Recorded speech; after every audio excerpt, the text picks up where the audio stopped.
जिस घर में बहू बेटी बन जाए वही घर सच में भाग्यशाली होता है। क्या हर घर अमीर होने से खुशहाल होता है, या वो घर खुशहाल होता है जब बहू को बेटी समझा जाता है।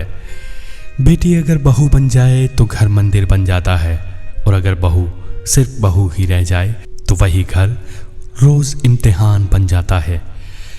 वो परिवार बहुत ही भाग्यशाली होता है जिसमें बहू को बेटी माना जाता है, जहाँ नाम बदलता है पर अपनापन नहीं बदलता, जहाँ तू नहीं बेटा कहा जाता है, जहाँ गलती पर ताना नहीं समझाइश मिलती है, जहाँ आंसू छुपाने की मजबूरी नहीं सीने से लगाने की आदत होती है।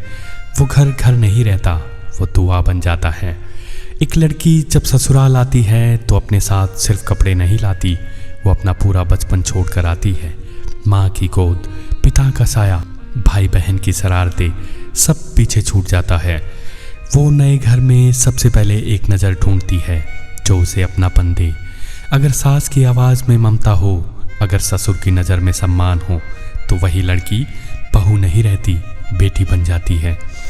और जिस दिन बेटी बहू बन जाती है उस दिन झगड़े अपने आप मर जाते हैं।